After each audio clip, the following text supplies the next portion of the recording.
Good evening. Welcome to California Today. I'm Liang Zhang. Here's a preview of some of today's stories. Southern Californians continue to mourn the loss of 2 police officers.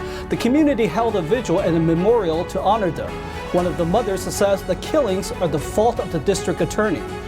The man allegedly responsible for a shooting at a Taiwanese church has been charged with hate crimes. Authorities said his motives were politically charged.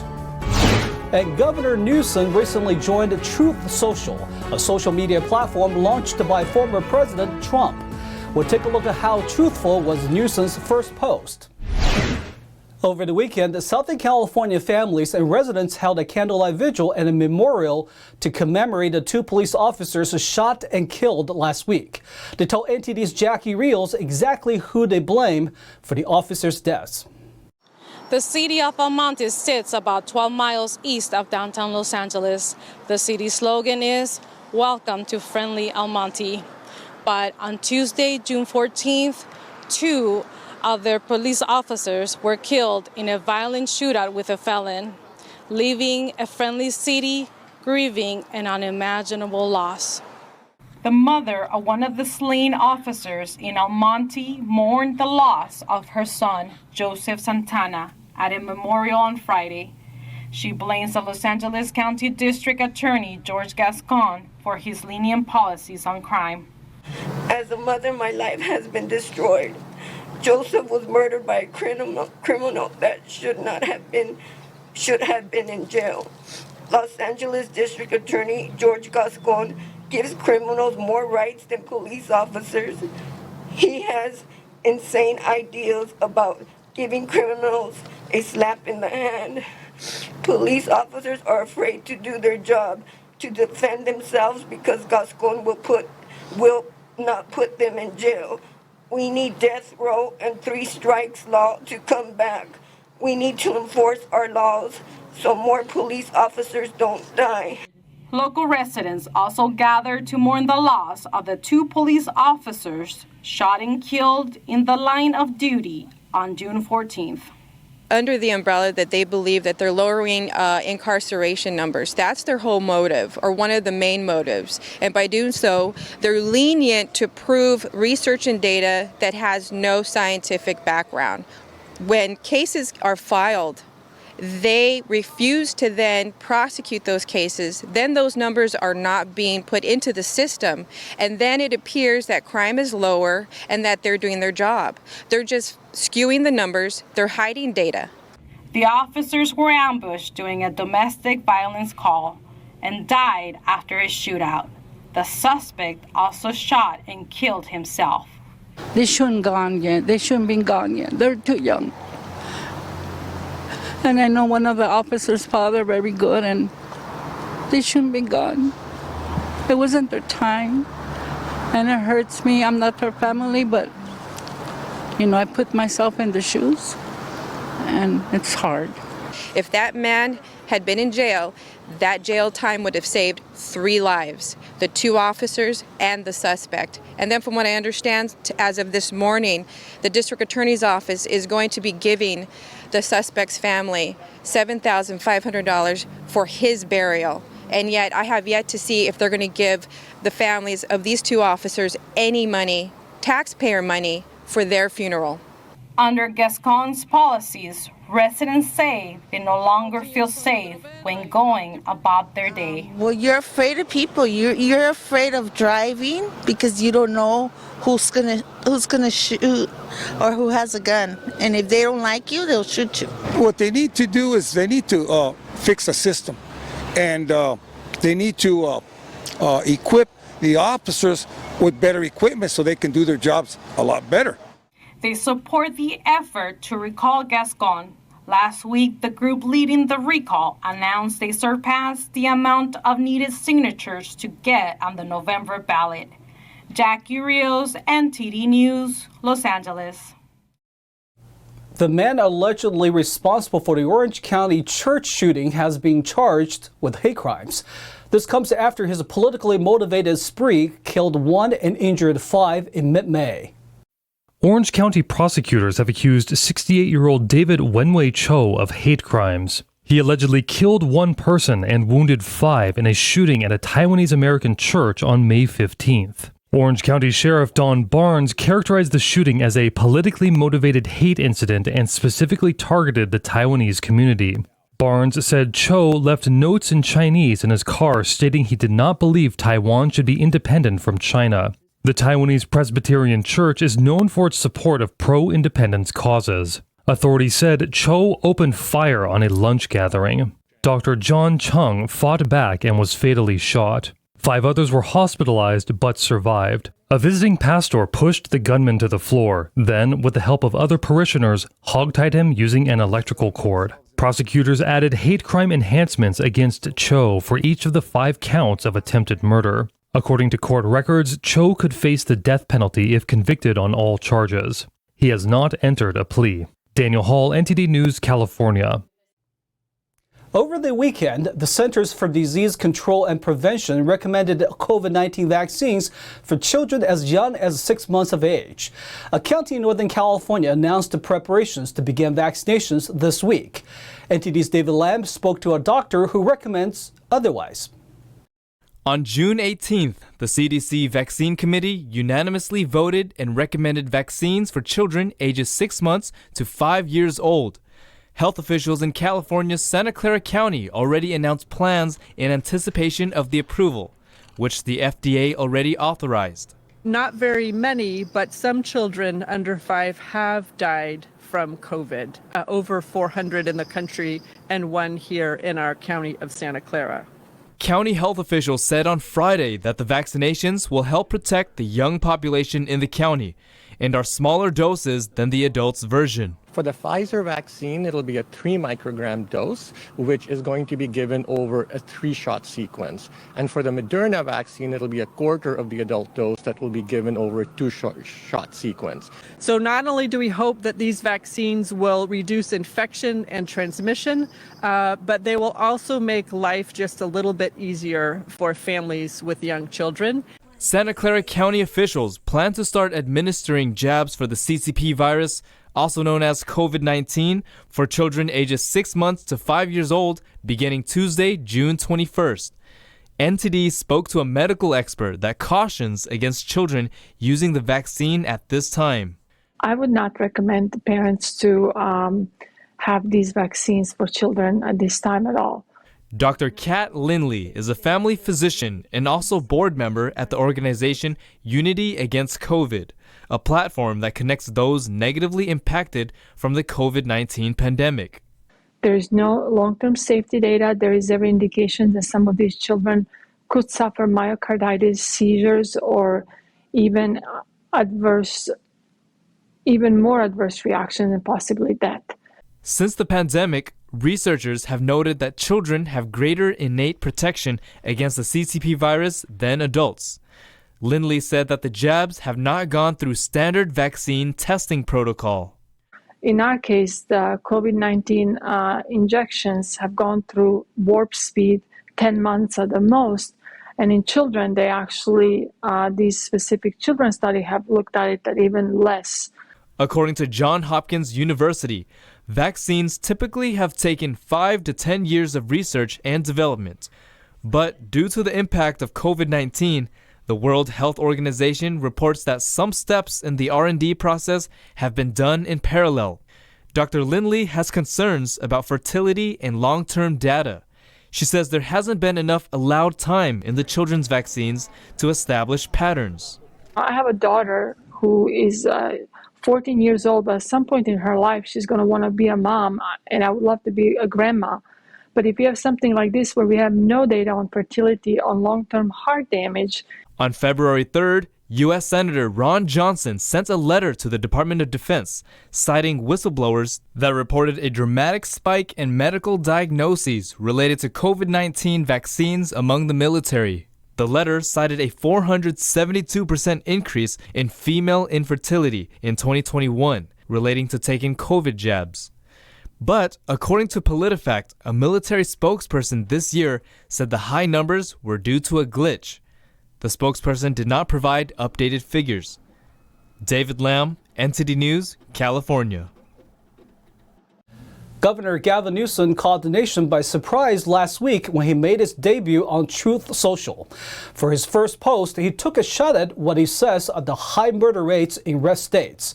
NTD's Daniel Hall has more on the statistics. Governor Gavin Newsom's first truths are to Truth Social as tweets are to Twitter, is a short video of himself talking about murder rates. He claims Republican-run states have a higher murder rate compared to Democrat-run ones. Here's what he said. 8 of the top 10 states with the highest murder rates happen to be red states. So the question is simple. What are the laws and policies in those states that are leading to such carnage? Newsom's post is, in fact, true, but he only talks about a portion of the truth. Newsom's claim is based on murder rates per capita rather than total murder rates. Newsom is correct that states with the highest murder rates per capita tend to lean Republican. That is due to these states having a smaller population. But according to FBI statistics, most of the total murders happen in Democrat-leaning urban areas. So, for example, if State A has 100 people and State B has 1,000 people and both of them have 10 murders, which has the higher murder rate? State A, because even though it's the same amount of murders, there are less people there. This is what Newsom's argument is based on. So let's look at the rest of the statistics. California had the highest total death rate of any state in 2020. For that year, the FBI recorded about 2,200 deaths from homicide, and the CDC recorded about 2,300 deaths. According to the FBI, blue cities such as Chicago, Detroit, St. Louis, Baltimore, Oakland, and Los Angeles are known for high murder numbers, regardless of per capita rates. Birmingham, Alabama, Memphis, Tennessee, and Little Rock, Arkansas, all blue cities within red states, have made the top 10 list of America's deadliest cities.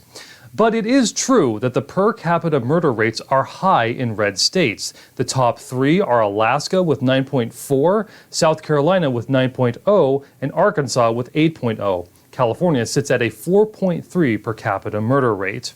Truth Social is a conservative social media platform launched by former President Donald Trump after Twitter banned him from the platform. Devin Nunes, a former California representative and CEO of Trump Media and Technology Group, welcomed Newsom to the platform. He said it is a free speech platform where users aren't censored for their political views. Daniel Hall, NTD News, California. As if driving a car wasn't already expensive enough, prices to cross the Golden Gate Bridge will increase on July 1st by about 20 or 35 cents. Fast Track will increase from $8.05 to $8.40. Pay-as-you-go increases from $8.60 to $8.80. And Carpool increases from $6.05 to $6.40. We're going to take a short break, but here's a look at what we got for you when we come back. Northern California's most popular energy provider is starting to bury their lines underground. This is after numerous lawsuits accusing the company for starting the fires. A third of the 50 most photographed places in the United States are in California. This includes bridges, beaches, redwoods, and castles. And the state's scenic Highway 1 is set to receive some safety improvements. We'll see how much Caltrans is investing in the project. That and more on California Today.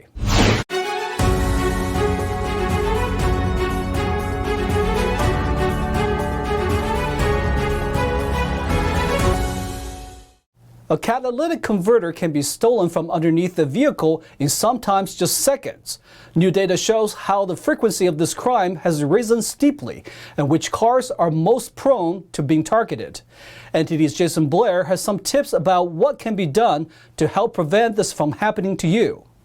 According to data published by Carfax, catalytic converter thefts have increased by over 1,200% in the U.S. since 2019.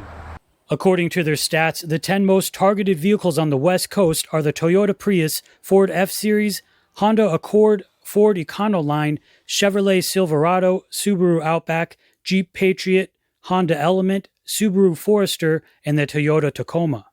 The stolen converters can be sold for around $25 to $300. However, ones from hybrids like the Prius can sell for $1,400. Converters are also one of the most expensive parts on a vehicle to replace. One way to help prevent theft is installing aftermarket devices like metal plating or hard-to-cut wires. One producer of such products, Miller Cat, provided surveillance footage of thieves stealing a converter in about 60 seconds. Also, many police departments have been offering to permanently etch your license plate into your converter for free. Other tips from police are park in well-lit areas or indoors when possible. In public lots, park close to an entrance or exit, and if you can, add video surveillance where you normally park your vehicle. Jason Blair, NTD News, California. In an effort to stop sparking California wildfires, the nation's largest utility has started an ambitious project to bury 10,000 miles of power lines. The decision comes after the company faced numerous lawsuits for starting wildfires. Once thought to be too costly, Pacific Gas and Electric changed its mind and decided to start putting power lines underground.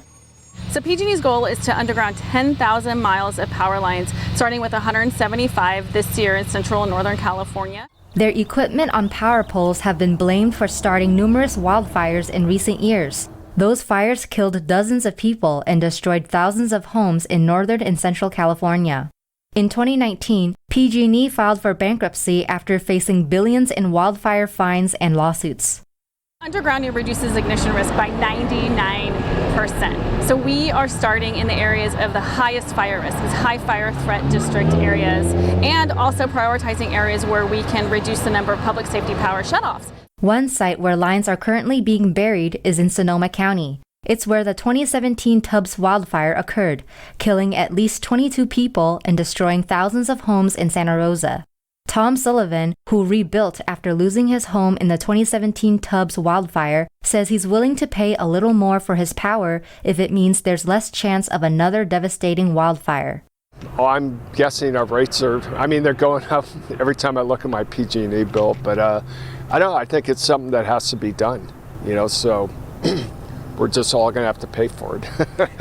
Right? Either that or, we're going to end up with more fires.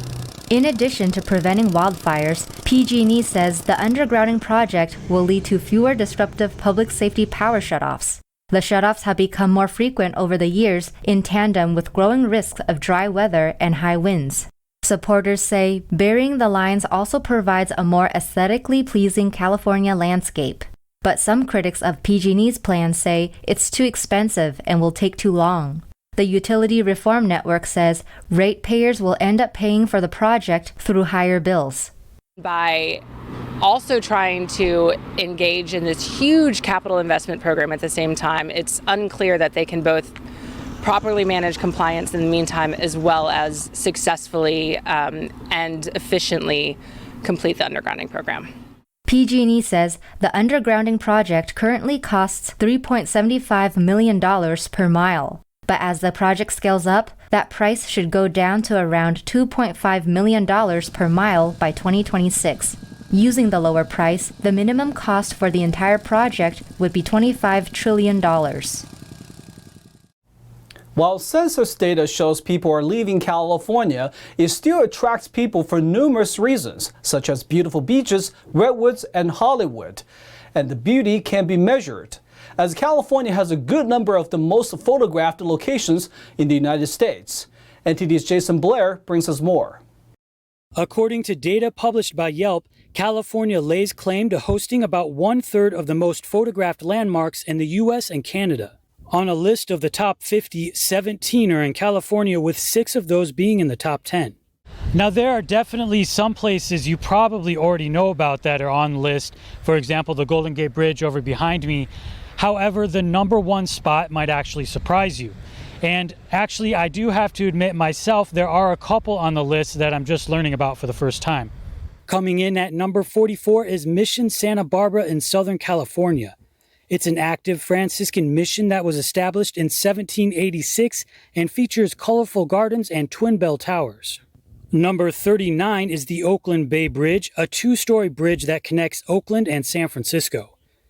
And number 36 is Old Town San Diego Historic Park in San Diego. And not surprisingly, the Hollywood Walk of Fame makes the list at number 20. Hearst Castle in San Simeon is number 4 on the list, and coming in at number 3 is Alcatraz Island in San Francisco, which is no stranger to making it on people's list of places to visit in California. And the number 1 most photographed spot on Yelp in the US and Canada is Balboa Park in San Diego. This picturesque park has about 10,000 user-submitted photos and counting. Jason Blair, NTD News, California. Caltrans allocated tens of millions of dollars to improve parts of Highway 1, known as the Pacific Coast Highway. The department cited the need for safety improvements in the area. The State Department of Transportation, or Caltrans, allocated $35 million to upgrade parts of Highway 1. Though the highway spans well over 600 miles, the department is focusing on a 20-mile section commonly dubbed the Pacific Coast Highway in Orange County.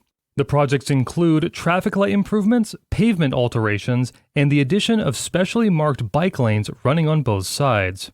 Although the initial upgrade will begin next year, construction of the bike lanes is already underway. Caltrans spokeswoman Raquel Ortiz told the Epoch Times that these projects are important because, along with pavement rehabilitation and bringing curb ramps up to current Americans with Disabilities Act standards, they're all to provide safer transportation for residents and travelers in Orange County. This will be the first time in over 2 decades that the stretch of road will see this kind of maintenance. Now let's check in with the NTD's Thomas Christian for an update on sports.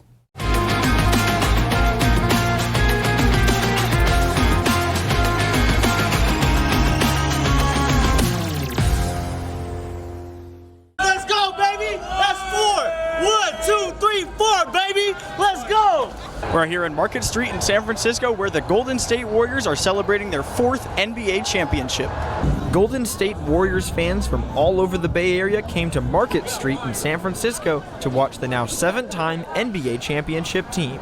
On the NBC Sports Bay Area live-streamed event, Stephen Curry clapped back at the critics. It was everything, just letting it out, letting us know that we back, and then I got to the real question, is what they gonna say now?